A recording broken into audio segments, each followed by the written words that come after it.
Day one of joint practice in the books. And I'm a little concerned about Cooper DeJean getting cooked. He was like getting cooked. Getting cooked. Now, it didn't look like he was in any bad coverage except for that one play where he went one way, the guy went the other. It didn't look like he was in any terrible coverage. But again, in one-on-ones against this dude, we don't really know. He was most definitely getting cooked. We're gonna show the video on, and we're gonna show that in the video, and we'll talk about it and how much that really matters. AJ Brown came in, and I'm gonna be quite honest with you.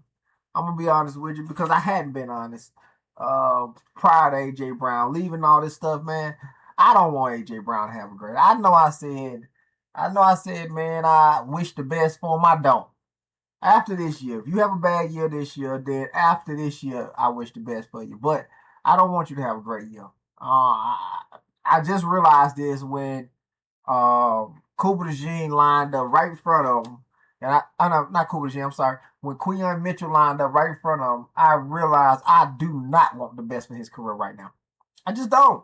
And I think that's all right, man, because it's bad blood. It might be a little touch of it, a little splash of bad blood. But AJ Brown came in. Cooper DeJean did not Cooper DeJean. Quinyon Mitchell actually did a really good job facing AJ Brown, and we're gonna talk about that in the video after showing y'all some reps. Vic Fangio talked about coming into this practice that this was gonna be really good for Kelee Ringo. He said really good for Kelee Ringo. He specifically named Kelee Ringo. Now, I hadn't heard anything about Kelee Ringo. He has not been a standout. Isaiah Bolden is in this cornerback room. He was at the workouts. I mean, he was at the joint practice, and just no name of Kelee Ringo. Vic Fangio took to the mic, and he didn't even bring Ringo up. So I don't know, man. He had I wouldn't call it a great game against the Ravens. It wasn't a great game, but he had and two, that touchdown wasn't his fault. Well, the penalty was, but the touchdown wasn't his fault. Which I thought it was kind of like Michael Carter's fault, like him getting used to the safety position, which kind of makes me believe that Marcus Epps will be the starter at safety for us in nickel packages. With the way that Vic talked about him. So we are going to talk about Rick Woolen. Rick Woolen is most definitely an upgrade from what we've had the last past year with Adoree Jackson. Rick Woolen is he locking stuff up, man. I'm excited, man. Rick Woolen don't have to be Pro Bowl Rick Woolen. He just has to be better than Adoree Jackson. And he's showing that, consistently showing it. So, hey, we're gonna be a problem. While we talk about that, the defensive line was very, very dominant in this joint practice. Now, there were a couple of plays made from the Pats, but a lot of those plays was after a sack. And we're going to tell you exactly which ones they were. Jahai Campbell also was one of those people who could have blown up a play. But because it wasn't live, the play continued. And we're going to show that to you in this video. Jalen Hurts didn't have a great 7-on-7. He had more so a better 11-on-11s. Way better 11-on-11s. And the main reason for that was the run game. This run game is pretty damn good. Lane Johnson talked about the run game being Saquon Barkley of 2 years ago. It's going to be a lot of space. It's going to be a lot of space in this run game. And it's going to bring a lot of problems in the pass game for teams in the pass game. So with Lane Johnson saying that kind of stuff, man, it got me excited. got me pretty excited, man, because we wanted that run game back last year. And if we could get that run game back last year, we'd probably do way better than we did, you know, um, than we did last year. So we got a couple of guys who are just picking up the slack for Devontae Smith, waiting for him to get back. And we're gonna bring those guys out. And Devontae Smith got on. He did media day, and he spoke. And what I took from that media day, but what I took from that media day is he pretty fed up, man. Like, I mean, not really fed up. He is anxious. I'm gonna say that he's anxious. So we're gonna listen to it, and then I'm gonna show y'all what I mean. With all that being said, let's get into it. Yeah, I done fell so many times, but I got back up. I've been drugged through the mud, like it ain't been enough. I'm still going, still going, still going, still going, still going, still going, still going, still going. And I done felt so much pain that I wanna give up, but I can't stop now, cause I've been through too much. I'm still going, still going, still going, still going, still going, still going, still going, still going.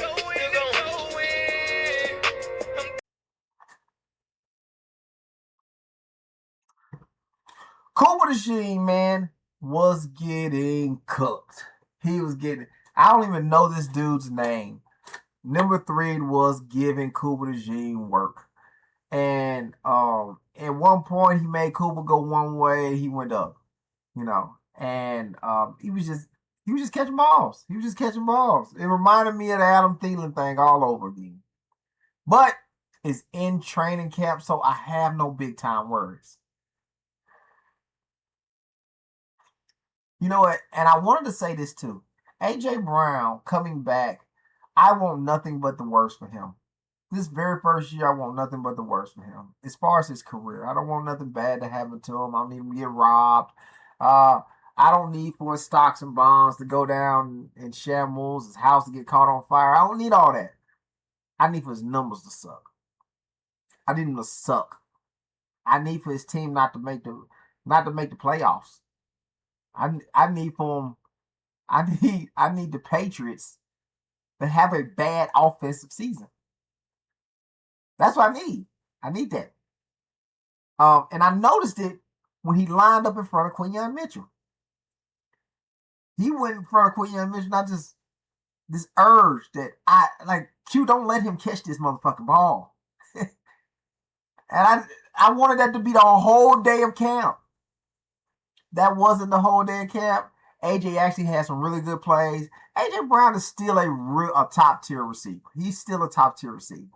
Quinyon Mitchell went off to say that he felt like AJ was a little faster. He had gotten better, which he said, shoot, he got better. AJ Brown got better. So he knew it was going to be good work, and he felt like they did get good work. AJ Brown beat Reek Woolen. Then he beat Quinyon Mitchell on the inside route. He didn't get the go ball on Quinyon Mitchell, and he explained what happened. He felt like Q got a little hold on, got away with a hold. But if they don't call it, there ain't no hold, huh? Man,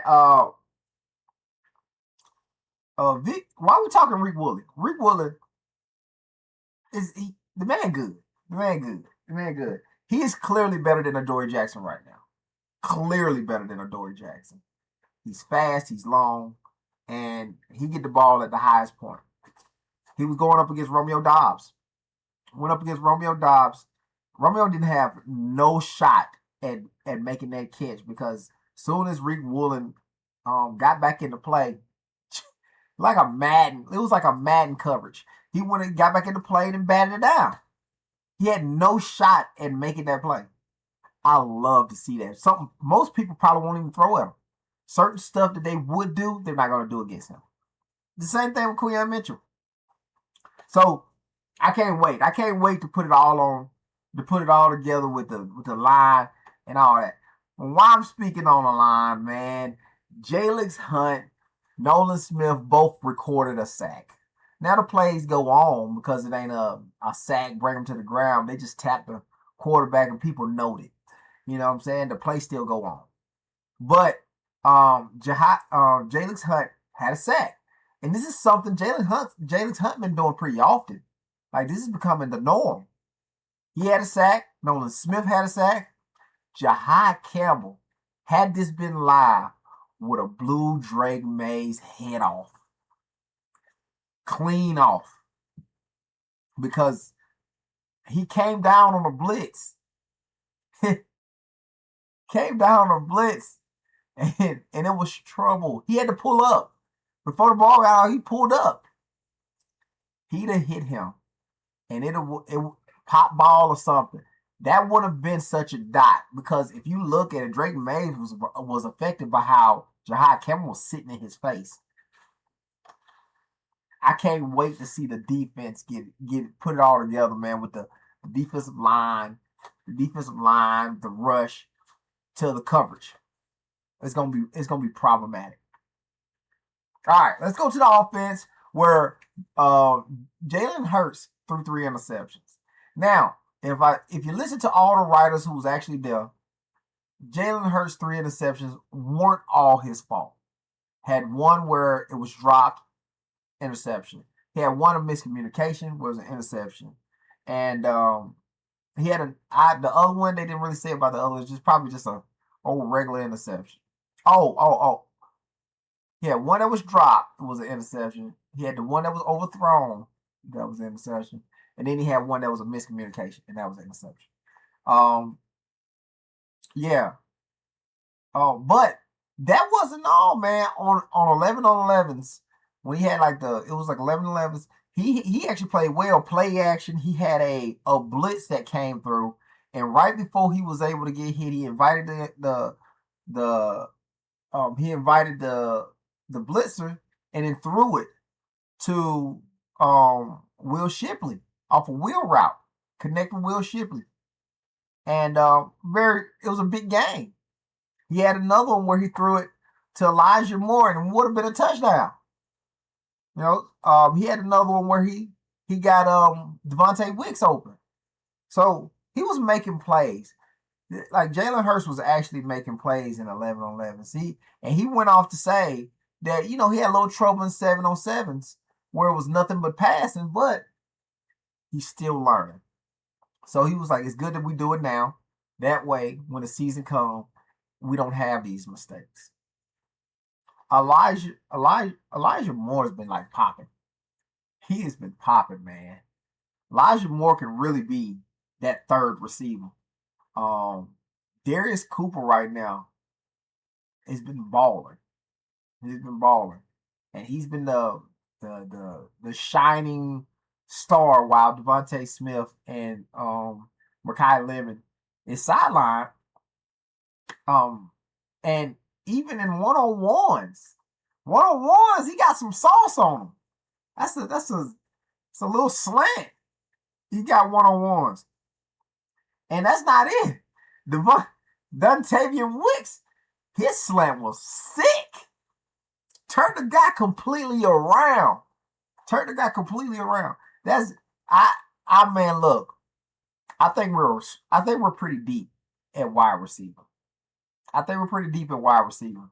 Mekhi Lemon will not. I don't think he should come back and get reps right away. I think he got to work up to get these reps because Elijah Moore has been getting to work in with Jalen Hurts.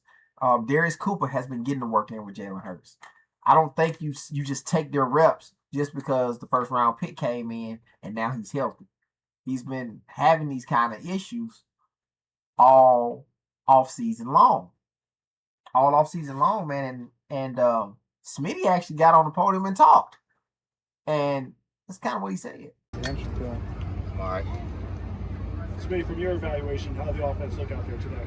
I think we did some good things. I think some things that we can get better at, but I think we're trending in the right direction. What do you do during? It kind of seemed like Smitty feels like he's ready to come back now. He seems anxious. He seems like he want to come back right now and compete. And it looks like he's sprinting, he's cutting, he's doing all this stuff. I think the Eagles are playing this so close to the vest. They do not want to risk Smitty getting seriously injured. I think it was a Saints player who's going to be out all the way to the middle of the season. because he had some kind of injury he was playing through, and now he ain't gonna be able to play into the middle of the season. Mekhi Lemon has been injured on and off all offseason. He's a little further away than Smitty is, but the fact that the Eagles is taking their time with him, so that way when the season comes, they can actually play, might be way bigger than we all think. Way bigger. This might be the bigger move than we all think. Get them all the way healthy. That way they can contribute in the best way possible. Lane Johnson talked about the run game and how good it's going to be. Play action, all that stuff synchronized. When we stay ahead of the sticks, and I think that's going to be the biggest thing. When we stay ahead of the sticks, there's no penalties. Everybody's like, what, 4 yards here, 5 yards here, and we're in a manageable situation with run games, and this offense can be really good. And I think it's a very run-first offense. That way the pass game can come out. Now, I watched these guys run. That is a lot of space. The last time we had a lot of space like that, 2,000 yards. 2,000 yards. I think that's the only thing I need to say. 2,000 yards. Saquon Barkley and Tank Bigsby, they might be able to do this and get 3,000 yards on the ground. They might be able to do 3,000 yards on the ground. Because the way the offensive line is opening up holes, these holes are gargantuan. These are college-style holes to run through. You think Saquon Barkley don't get excited about that? He ain't got to run no routes. I know he's training to run on routes. I think Saquon Barkley is training to run these routes to be in the passing game. But when you got holes that look like what we just seen, you don't need to be in the passing game. 20 yards here, 30 yards here. You don't need to be in the passing game. You don't need. We might not pass it. That don't mean we can't pass it. We might not pass it. I liked it. I like when we trending. I think Devontae Smith was right when he said I like when we going. We're trending up, and you know what I'm saying, it's only gonna get better from here. I'll hit y'all back. That's all I got, man. I'll talk to you guys after the second day of joint practice, and we out. Let's go Birds.